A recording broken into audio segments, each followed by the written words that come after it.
இந்து நிலம்புரை பொழுமீட்டனை நந்தி மகன்றனை ஞானக் கொழுந்தினை புந்தியில் வைத்தடி போற்றுகின்றேன். எல்லாம் வல்ல முருகப்பெருமானுடைய திருவருள் கூடிய இந்த மண்டபத்திலே இந்த ஆச்சிரமத்தை சிறப்பாக வழிநடத்துகின்ற ஐயா அவர்களுடைய மலர்பாதங்களை வணங்கி, இங்கே அணுக்கத் தொண்டர்களாக இருக்கின்ற இளைஞர்களுக்கு என்னுடைய வணக்கத்தை கூறிக்கொண்டு, புது வருட பிறப்பு அதை தொடர்ந்து வருகின்ற வெள்ளிக்கிழமை, முதல் வெள்ளிக்கிழமையிலே முருகப்பெருமானுடைய திருவருளை பெற வேண்டும் என்று வந்திருக்கின்ற முருகனடியார்களுக்கு என்னுடைய வணக்கத்தை கூறிக்கொண்டு, மகாபாரதம் என்கிற தொடர் நடைபெற்று கொண்டிருக்கின்றது. மகாபாரதம் என்னாலே அது ஒரு பெரிய கதை. தொடக்கிட்டோம், எப்போ முடிகிறது என்பது முருகப்பெருமான் தீர்மானிக்க வேண்டிய தேதி. இந்த வரலாற்றிலே ஒரு மிக முக்கியமான இடத்தை சென்ற என்னுடைய பேச்சிலே நிறுத்தி இருந்தேன். அதான் சூதாட்டம் என்று சொல்லப்படுகின்ற பகுதி. சூதாட்டத்தினுடைய கொடுமைகளை எல்லாம் மாறி மாறி அங்கே விதுரனும் சகுனியும் சொல்லுவது எல்லாம் சென்ற சொற்பொழிவிலே சொன்னேன். திருவள்ளுவன் சொன்னதை குறிப்பிட்டேன். ஒன்றைதி நூறிழக்கும் சூதர். சூதாட்டத்தின் கொடுமையே அதுதான். நாம் சும்மா பேச்சு வழக்கில் சொன்னால் இந்த பூச்சாண்டி காட்டுறது. ஒரு தடவை சீட் டிக்கெட் எடுக்கிறோம், அதிலே ஒரு 10,000 ரூபா விழுந்துட்டுதுன்னா அவ்வளோதான். 10 லட்சம் க்ளோஸ் பண்ணும் மட்டும் சீட் டிக்கெட் எடுக்கிறது நிற்காது. இதைத்தான் திருவள்ளுவன் அழகாக சொன்னான். அந்த சூதையெல்லாம் சொல்லி தர்மன் சில நியாயங்களை சொல்ல, விதுரன் இந்த சூதாட்டத்தினுடைய கொடுமைகளையெல்லாம் சொல்ல, சூதாட்டத்தினுடைய கொடுமைகள் மிக சிறப்பாக விவரிக்கப்பட்டது. விதுரனிடத்திலே சொல்லுவான், துரியோதனை பார்த்து சொல்லுவான், துரியோதனா, யாரை நம்புவது யாரை நம்பக்கூடாதுன்னு ஒன்று இருக்கு. நம்முடைய வாழ்க்கை தத்துவம். நம்முடைய வாழ்க்கையிலையும் எல்லாரோடும் நல்லா பழக வேணும். ஆனால் யாரை நம்புவது யாரை நம்பக்கூடாது என்று ஒன்று இருக்கிறது. அதான் திருவள்ளுவன் அதையும் சொல்லுகின்ற பொழுது எங்கே எடுத்தாலும் திருக்குறள் எதிரொலிக்கும். தேரான் தெளிவும் தெளிந்தான் கண் ஐயுறலும் தீரா இடும்பை தரும். ரொம்ப அற்புதமான திருக்குறள்களில் இதுவும் ஒன்று. இந்த திருக்குறளை சொல்லுவது வேடிக்கைக்காக அல்ல, அதில் பாராயணம் பண்ணி அதனுடைய பொருளை உணர்ந்து வாழ்க்கையிலே பயன்படுத்த வேண்டும். தேரான் தெளிவும். ஒரு நூல் இருக்கிறதுன்னு வைத்துக்கொள்ளுவோம். அந்த நூலை ஒருவன் படிக்கிறான். எப்படி படிக்கிறான்? மேலோட்டமாக படித்துவிட்டு தனக்கு இந்த நூல் முழுவதையும் தெரியும் என்று சொல்லுகிறான். இன்னொருவன் இருக்கிறான், ஒரு நூலை படிக்கிறான், ஆழ்ந்து படிக்கின்றான், சிறப்பாக ஆராய்ந்து படிக்கின்றான். இதை 2 பேரையும் மனதில் வைத்துக்கொண்டு இந்த திருக்குறளை பார்த்தால் திருக்குறளுடைய பொருள் அற்புதமாக விளங்கும். தேரான் தெளிவும் தெளிந்தான் கண் ஐயுறுதலும். இந்த அறகுறையாக இருந்தவனை நம்புறதும் முழுமையாக தெரிந்தவனை நம்பாமல் விடுவதும். தேரான் தெளிவும் தெளிந்தான் கண் ஐயுறலும் தீரா இடும்பை தரும். அவன் இந்த அடிப்படையிலே தான் இந்த மகாபாரதத்தினுடைய இந்த கதையை கொண்டு போய் விதுரன் தான் இங்கே முக்கியமான பாத்திரம். சூதாட்டத்தினுடைய துன்பங்களை எல்லாம் சொல்லி சூதாட்டம் தொடங்கியது. ஒரு இடத்திலே அன்றைய சொற்பொழிவை நிறுத்தினேன். முதலாக சூதாட்டத்திலே பணையப் பொருளாக வைக்கப்பட்டது முத்துமாலை. தர்மன் கழுத்திலே அணிந்திருந்த முத்துமாலை. அந்த முத்துமாலையை அப்படியே வைத்தான். முத்துமாலையினுடைய கதையெல்லாம் ஏற்கனவே நான் சொல்லியிருக்கின்றேன். இலங்கை அரசன் விபீஷணன் ராஜசூயா யாகம் நடத்துவதற்காக கொடுக்கப்பட்டது அந்த முத்துமாலை. புதியவர்களுக்காக சொல்லுகிறேன். அந்த இலங்கை அரசன் கொடுத்த அந்த முத்துமாலை தான் முதலாவது பணையப் பொருள். சூதாட்டத்திலே காய் நகர்த்த வேண்டும். சகுனி தந்திரமாக கேட்பான் தர்மனை, நீ காய் நகர்த்துகிறாய, நான் போடவான்னு. தர்மன் என்ன நினைத்தான், விதிப்படி நடக்கப் போகிறது, இங்கே என்னிடத்துல ஒன்றுமில்லை, எல்லாம் விதிப்படி நடக்கப் போகிறது, விதிப்படியே நடக்கட்டும், நீயே உருட்டன்ட்டான். சகுனிக்கு ரொம்ப சந்தோஷம். சகுனியினுடைய கை அந்த கட்டையில் கதை பேசுமா. சில பேருக்கு அது இருக்குது, இந்த காட்சடிக்கிறவர்கள்லாம் பார்க்கலாம், ஒரே ஆளுக்கு அந்த காட்சிகள் எல்லாம் போகிற மாதிரி போய்கொண்டிருக்கும். அதுபோல் இந்த சகுனி அப்படி தாயத்தை உருட்டினான்னா அவன் கேட்ட எண் விழுமா. முதல் கேட்டது ஒன்று. வியாசபாரதம் சொல்லுகிற கதை ஒன்று. அப்போ சகுனி என்ன செய்தான், தாயக்கட்டியை உருட்டினான். பாரதி இந்த தாயக்கட்டியை உருட்டின கதைகளை எல்லாம் வைத்துக்கொண்டு பாஞ்சாலி சபதம் சொன்னான். இன்றைய என்னுடைய பேச்சு பாரதியினுடைய பாஞ்சாலி சபதத்தை அடிப்படையாக கொண்டது.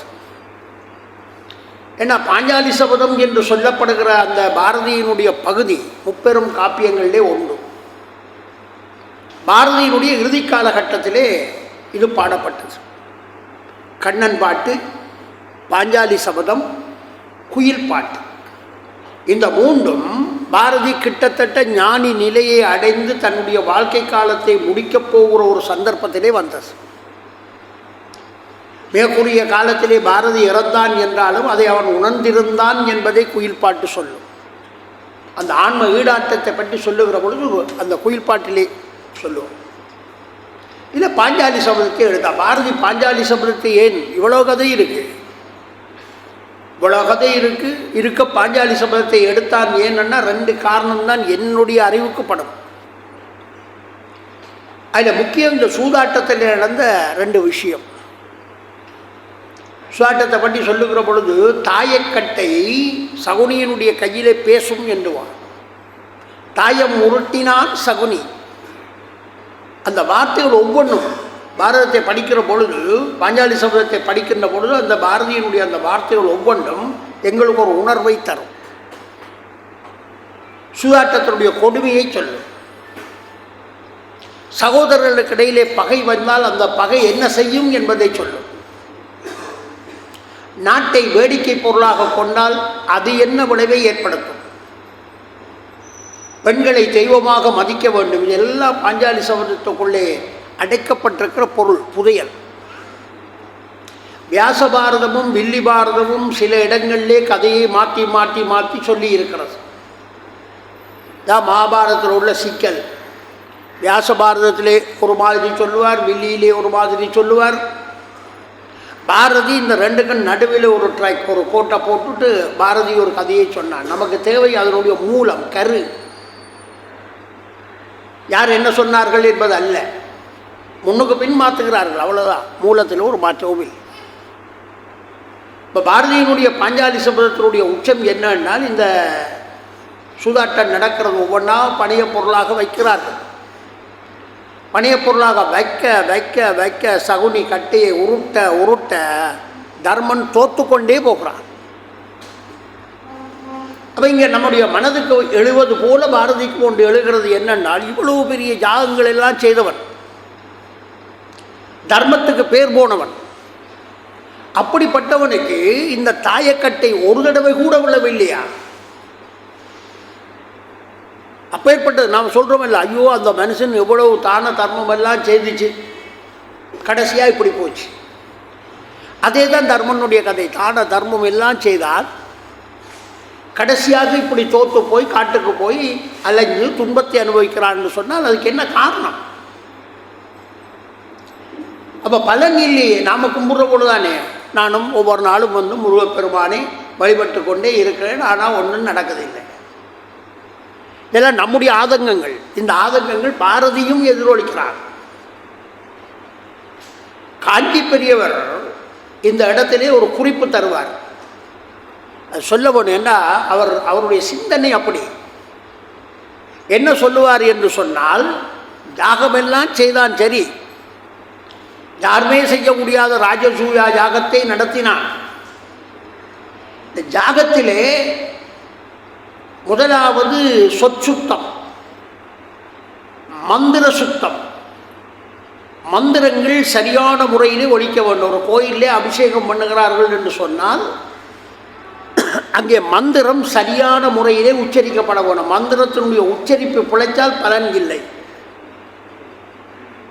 அப்படி அழகா பெரியவர் சொல்லுவார். அடுத்தது யாகத்தை செய்கிறவன், யாருக்காக ஒரு யாகம் நடத்தப்படுகிறதோ அல்லது அபிஷேகம் நடத்தப்படுறதோ அவன் சுத்தமாக இருக்கவன். அது இதய சுத்தம். அப்போ இப்போ இந்த ரெண்டையும் எடுத்துக்கொண்டு பார்த்தால் தர்மனை பொறுத்த மட்டிலே தர்மனுக்கு யாகம் செய்தவர்கள் மிகப்பெரிய ஞானிகள். அப்போ அப்பேற்பட்ட ஞானிகள் மந்திரத்தை சுத்தமாக சொல்லியிருப்பார்கள். அப்போ மந்திரம் சொன்னதிலே எந்த விதமான தவறும் வந்திருக்க முடியாது. பெரியவர் சொல்கிறார் அழகா, இதய சுத்தம். தர்மனை இதய சுத்தம் இல்லாதவன் சொல்ல முடியுமா? குடும்பத்துக்காகவே எல்லாம் வாழ்ந்து தர்மத்தை காப்பாற்ற வேண்டும் என்கிற எண்ணத்தோடு வாழ்கிறவன் தர்மன். அப்ப அந்த ரெண்டிலும் தோஷம் வரவில்லை.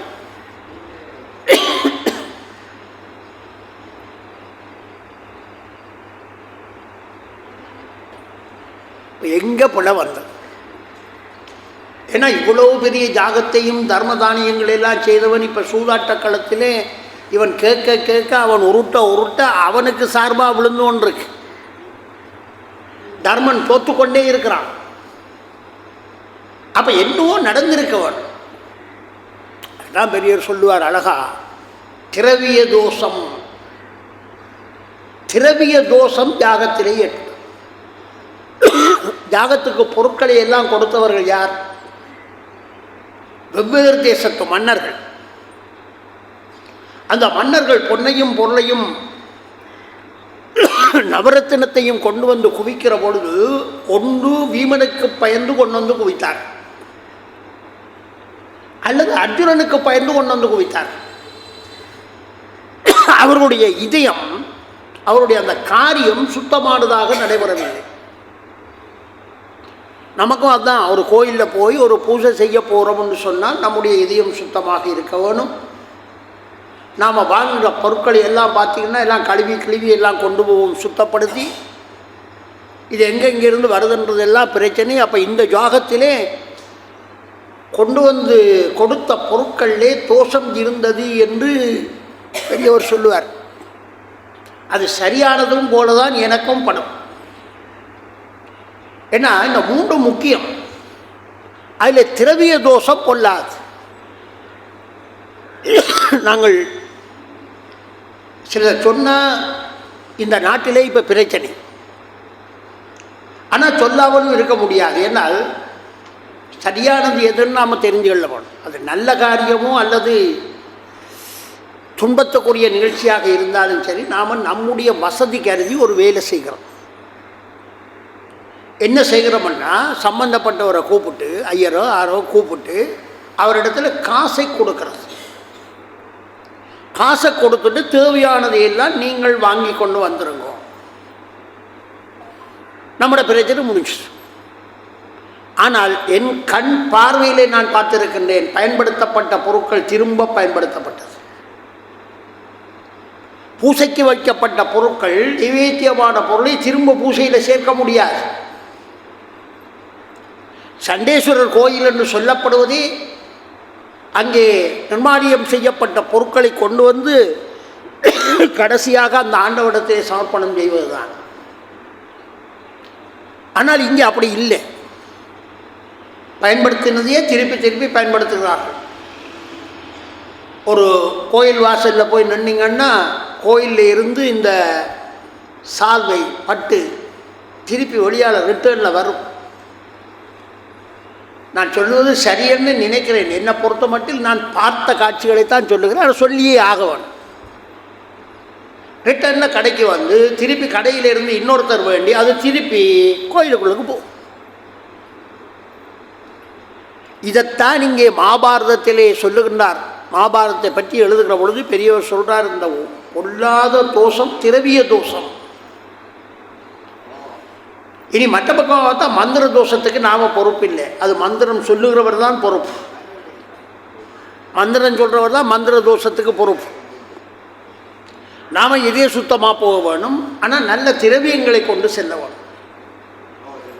இவன் விட்ட இந்த திரவிய தோஷம் என்று சொல்லப்படுகிற தோஷத்தினுடைய விளைவாகத்தான் துன்பத்தை அனுபவிக்கிறான் என்பது ஒரு கருத்து. இன்னும் சிலர் சொல்லுவார்கள், விதியை வெல்ல யாராலும் முடியாது, விதித்தது நடக்கும். இப்போ தர்மனுடைய பாண்டவனுடைய விதிப்பலனின்படி நடக்க வேண்டியவற்றை நடத்தி ஆக வேண்டும். அதற்காகத்தான் இந்த சூதாட்ட களம். இந்த சூதாட்ட களத்தில் விதுரன் ஒரு கருத்தை சொல்லுவான். துரியோதனனை திட்டி பேசி, துரியோதனை திட்டிட்டு விதுரன் சொல்லுவான், உனக்கு ஒன்றை சொல்கிறேன் கேட்டுக்கள். ஒரு தடவை பூமாதேவி இந்த பாரத்தை தாங்க முடியாமல் வைகுண்டத்துக்கு போனான். பூமாதேவி பாரத்தை தாங்க முடியலைன்னு சொன்னால் அதனுடைய அர்த்தம் பூமியிலே அதர்மம் கூடிவிட்டது. அதர்மம் உச்சக்கட்டத்தில் போயிட்டு தர்மம் குறைந்து அதர்மம் கூடிட்டுது. அந்த அதர்மத்தை தாங்க முடியவில்லை என்பதுதான் அந்த பூமாதேவி பாரம் தூக்க முடியவில்லை என்று சொல்லுகிற கதை. பொதுவாக இதை கேட்குறோம். நாராயணன்ட்ட போய் சொன்னான், என்னால் இந்த பூமா பாரத்தை தூக்க முடியவில்லை என்று. நாராயணன் சொன்னான், பயப்படாதே, நானே அவதாரம் எடுத்து இந்த பூமி பாரத்தை நீக்குவேன், அதுவரையில் நீ பொறுத்திரு. இது விதுரன் துரியோதனனுக்கு சொல்லுவதாக வருகிற ஒரு இடம். இப்போ விதுரன் சொல்கிறான் துரியோதனனுக்கு, அப்போ அந்த பூமி பாரத்தை நீக்குவேன் என்று பரந்தாமன் சொல்லி இருக்கின்றான். அவன் ஒரு அரசனாக பிறந்திருப்பதாக எல்லோரும் நம்புகிறார்கள். மறைமுகமாக அது கண்ணனை சுட்டி கொண்டு விதுரன் சொல்லுகின்றான், ஆகவே நீ அழியப் போகிறாய், உனக்கு அழிவு நெருங்கிட்டுது. இதெல்லாம் அவன் எச்சரிக்கை செய்தும் அவன் கேட்பார் இல்லை, கேட்பார் புத்தி. அப்போ நல்லதை சிந்தித்து பார்க்குற அந்த தன்மை அவனுக்கு இருக்கவில்லை. சூதாட்டம் போகிறது, ஒவ்வொன்றா வச்சு வச்சு வச்சு இழந்தான். பாரதிக்கு கோபம் வந்த முதலாவது இடம், இவன் என்ன செய்தான், தன்னுடைய நாட்டை வைத்து இழந்தான். அதான் பாரதிக்கு கோபம் உச்சக்கட்டத்தில் வந்து இந்த பாஞ்சாலி சபதம் எதிரொலிக்கிறதுக்கு காரணம் அதுதான். கேட்குறான், இவனுக்கு என்ன தகுதி இருக்கிறது இந்த நாட்டை வைப்பதற்கு?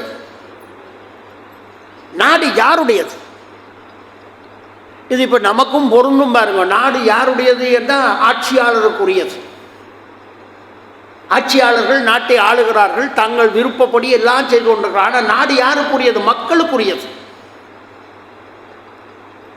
நாடு மக்களுக்குரியது. நாடு மக்களுக்குரியது என்று நினைத்து விட்டால் ஒரு பேராபத்தும் வராது. மகாபாரதத்தை போல நாம் சொல்லுகிற ராமாயணத்திலே தசரத சக்கரவர்த்தி நாட்டை தன்னுடைய உயிராக நினைத்தார். அந்த வரலாறு, நாட்டை தன்னுடைய உயிராக நினைத்தார். ஆனால் இங்கே அந்த நாட்டை சூதாட்ட களத்திலே கொண்டு வந்து சூதாட்ட பொருளாக வைக்கிறான் என்று சொன்னால், நாடு நாடு நாடு என்று சிந்தித்தவன் தானே பாரதி.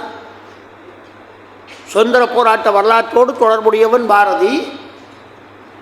ரெண்டு கட்டத்தில் பார்க்குறான். ஒன்று, இவன் நாட்டை வைத்து இழந்தான் என்று சொல்லுகிற பொழுது வெள்ளைக்காரர்கள் நாட்டை ஆண்ட வரலாறு அவனுடைய மனதுக்குள்ளே எதிரொலிக்கிறது. அந்த எதிரொலிப்பின் விளைவாகத்தான் சொல்லுவான், நாட்டை வைத்து இழந்தான். நாடு யாருக்குரியது? மக்களுக்குரியது. அந்த மக்களுக்குரிய நாட்டை வைத்து இழப்பதற்கு இவன் யார்? வாசிக்கணும்.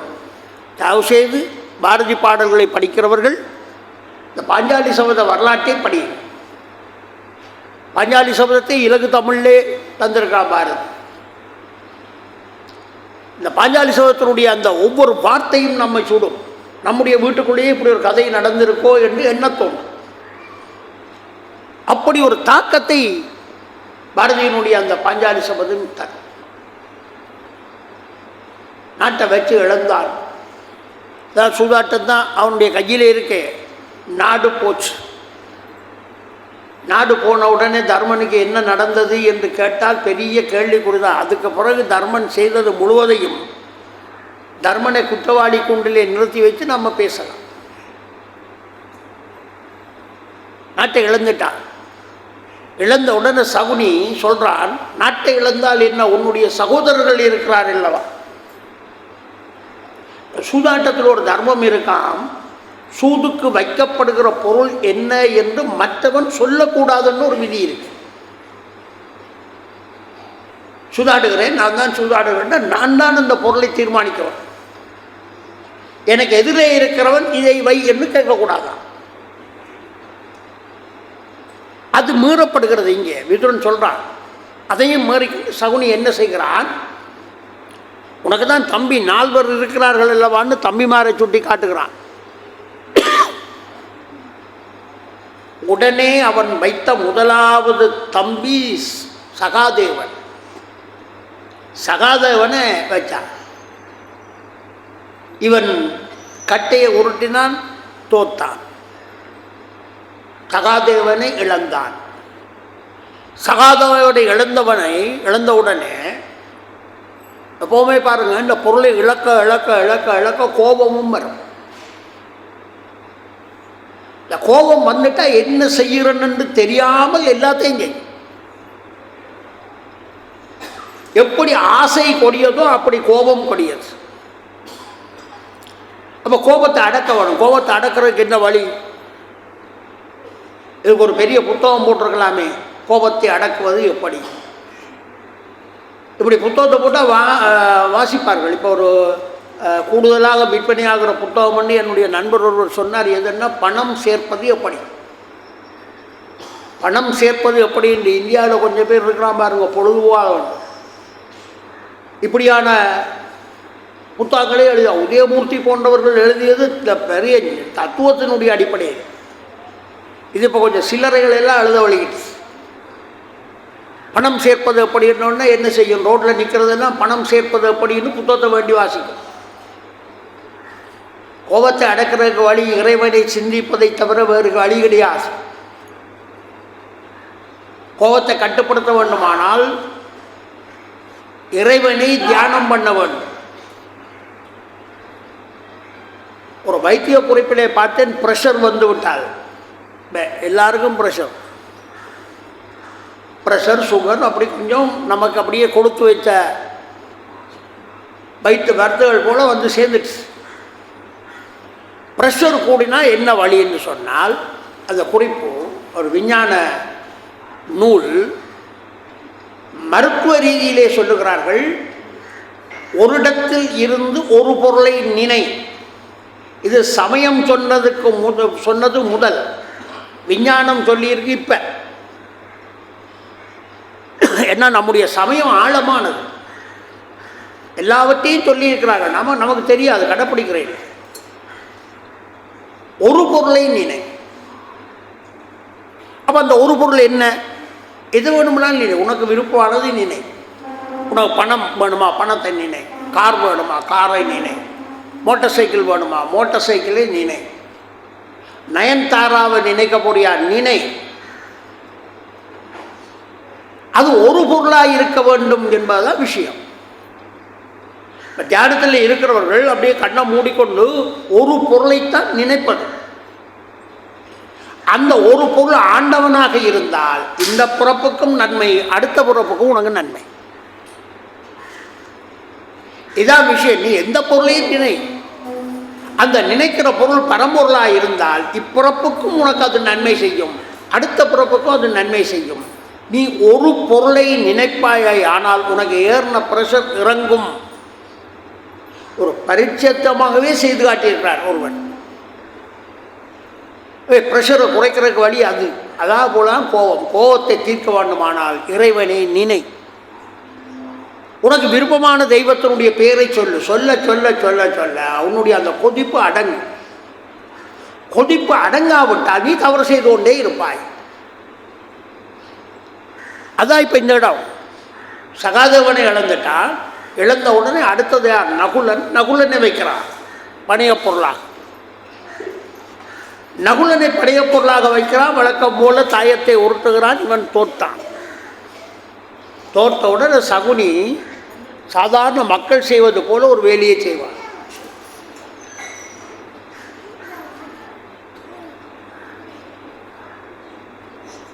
என்ன செய்கிறான், தர்மா உன்னை பெரிய தர்மவான்னு சொல்லுவார்கள், நல்லவன் சொல்லுவார். ஆனால் நீ செய்கிறது தர்மமா?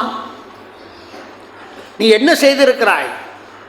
உன்னுடைய மாற்றான் தாயினுடைய பிள்ளைகளை மட்டும் அடைக்கல பொருளாக வைத்து இழந்திருக்கிறாயே, ஓரவஞ்சனை அல்லவா இது? எப்போவுமே பாருங்கள், இந்த குறுக்கு புத்தியில் போகிறவனுக்கெல்லாம் இது இப்படி இதெல்லாம் நுணுக்கமாக வரும்.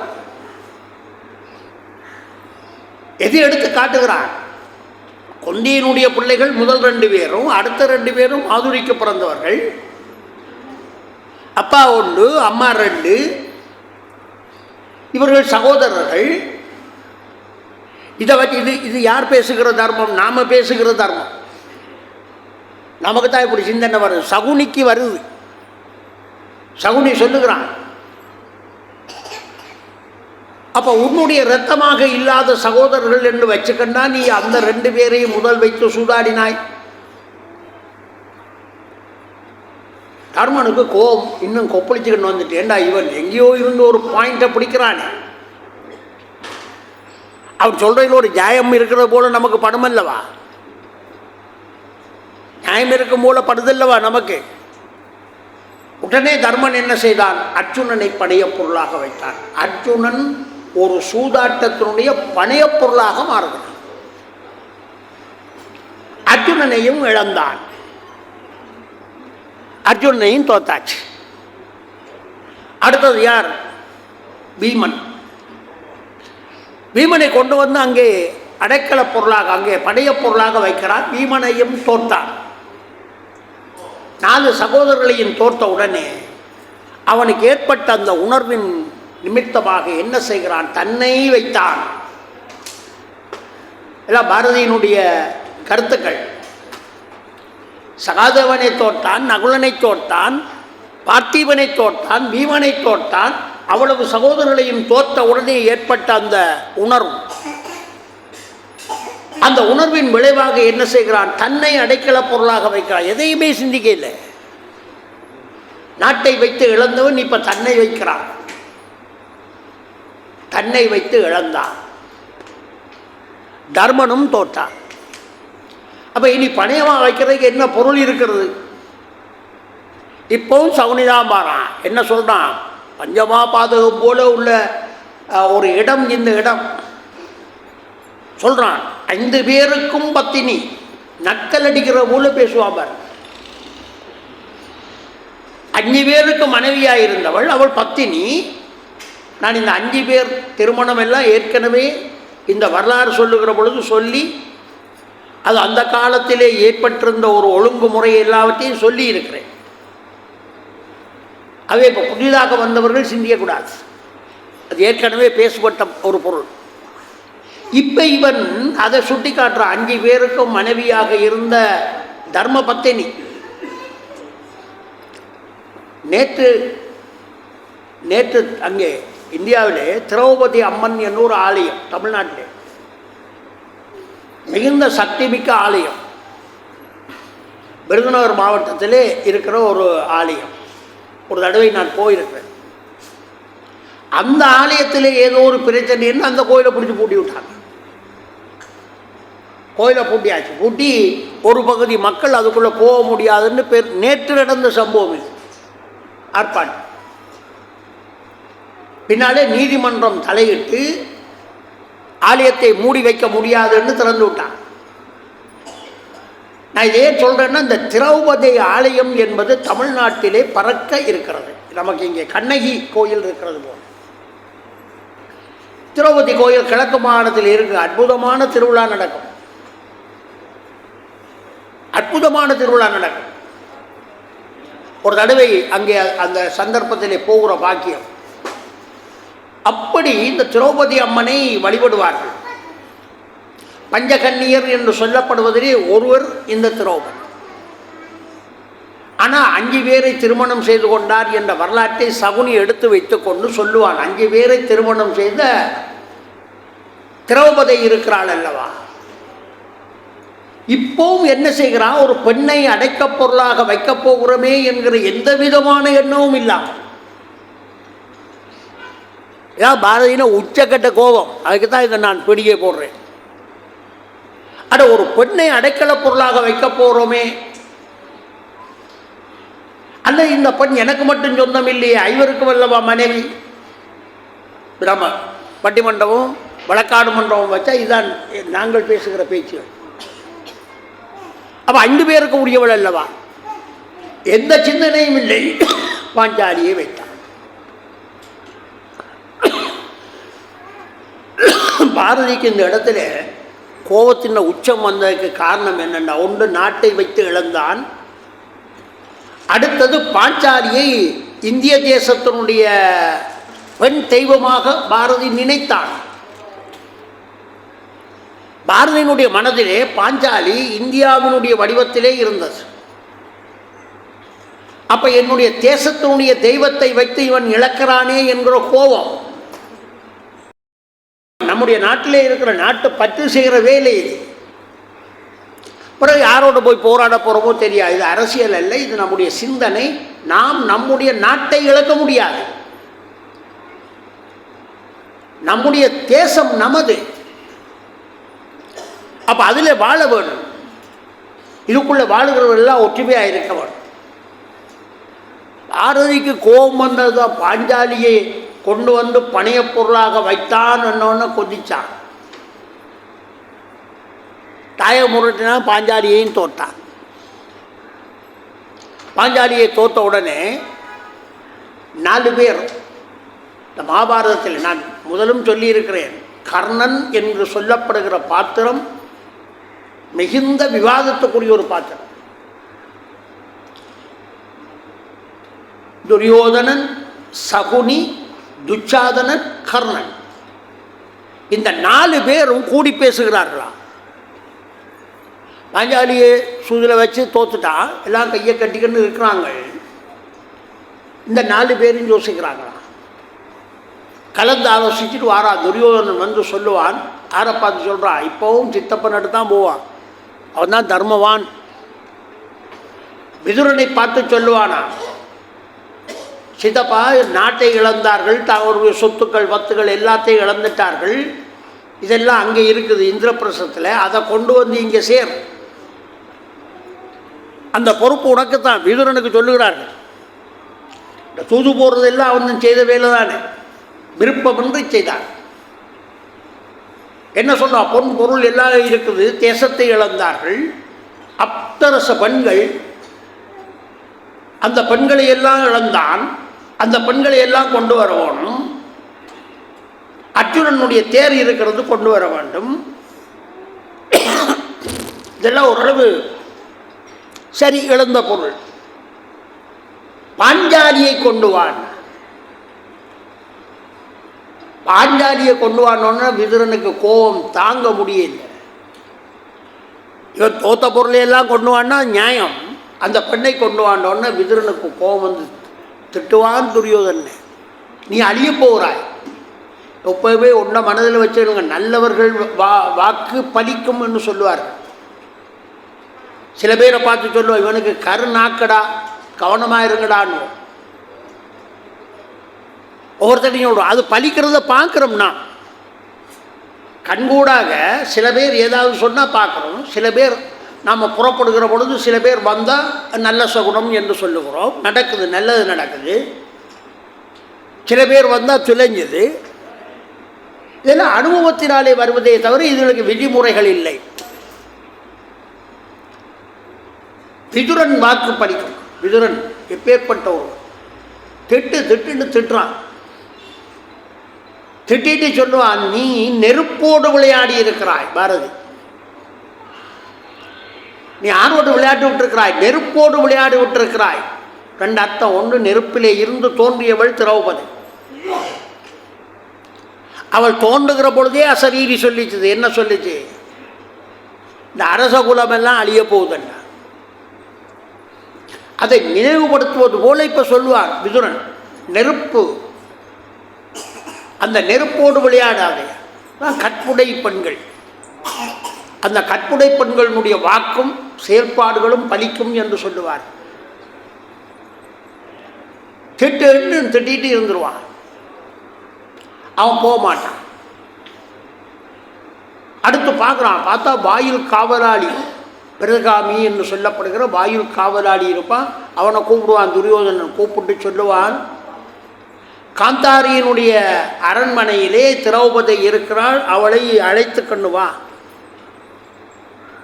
திரௌபதியை கூட்டி கொண்டு வர்றதுக்கு வாயில் காவலாளியை பிடிச்சி அனுப்புகிறான்.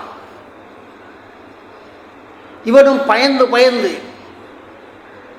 பயந்து பயந்து போகிறானுங்க. இதில் வியாச பாரதமும் வில்லி பாரதமும் முரண்படுகிற இடம். ரெண்டு பேரும் ரெண்டு விதமாக கதை சொல்லியிருக்கிறாங்க. நான் பாரதியைத்தான் சொல்லுகிறேன்.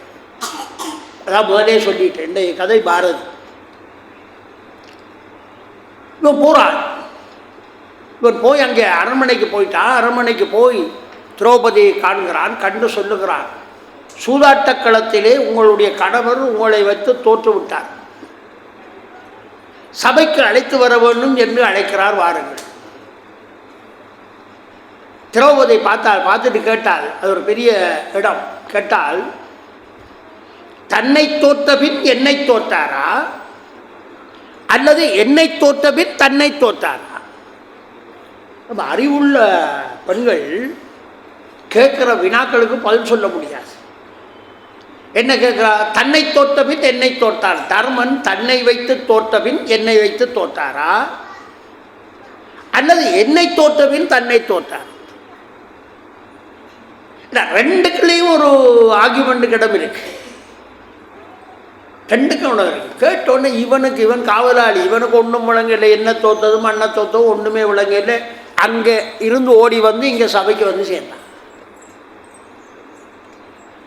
சபையில் வந்து சொன்னார், என்னை தோற்றபின் தன்னை தோற்றாரா, தன்னை தோற்றபின் என்னை தோற்றாரான்னு கேட்குறா. அதுக்கு கேள்விக்கு பதில் சொன்னா தான் அங்கே போகலாம். துரியோதனுக்கும் மற்றவர்களுக்கும் கோபம். நமக்கு அழைத்தோள் வரவில்லை, வீராப்பா இருக்கிறாள். அப்போ இப்போ இதுக்கு வழி என்ன? பாரதி ஒரு ஓமே சொல்லுவா, எனக்கு அது ஞாபகம் வருகிறது. ஒரு குரங்கா, அந்த குரங்குக்கு இந்த மது இருக்கு, சாராய மது கல், அதை வாய்க்குள்ள ஊற்றினா அந்த குரங்கு என்ன செய்யும்?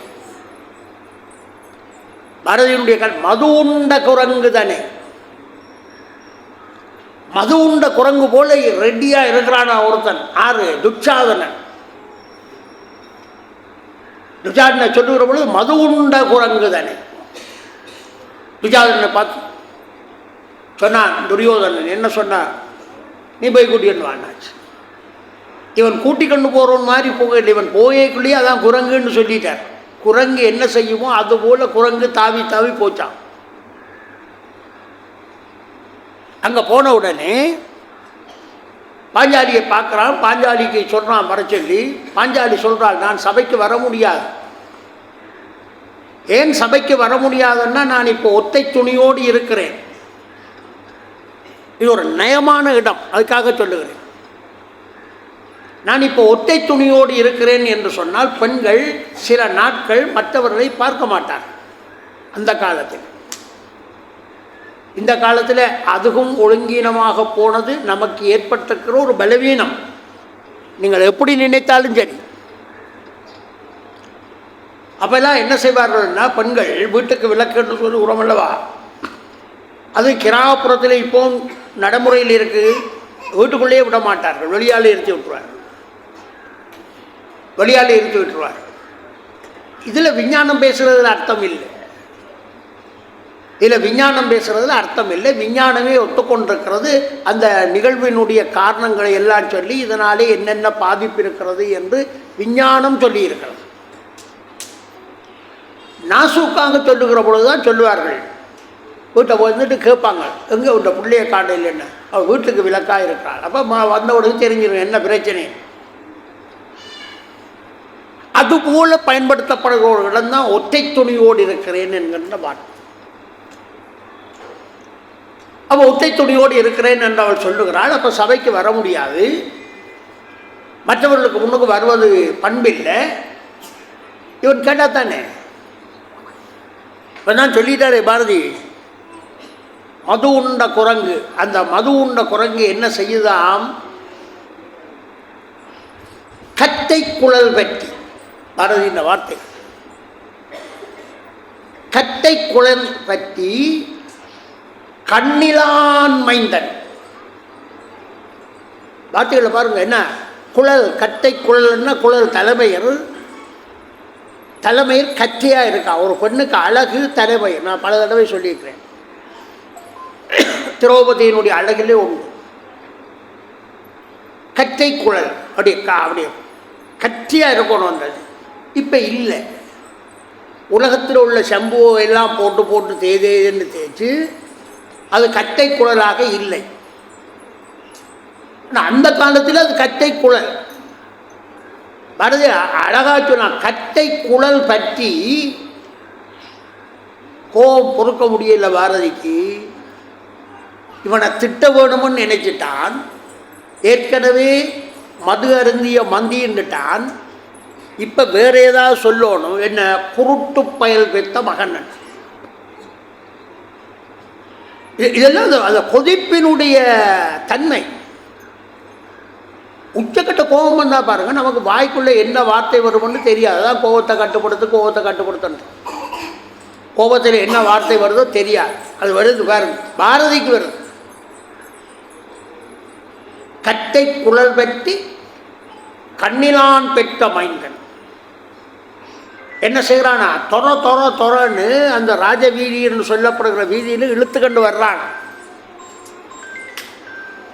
தலைமையத்தை பிடிச்சி இழுத்துட்டு வர்றான். அவளை மேனியை தொடவில்லை. அப்படியே ஒரு நயம் வச்சு தான் சொல்கிறான், மேனியை தொடவில்லை. அப்படியே அந்த குழல் தலைமையத்தை பிடிச்சி இழுத்துட்டு வர்றாராம். பாதையில் வர்றான்.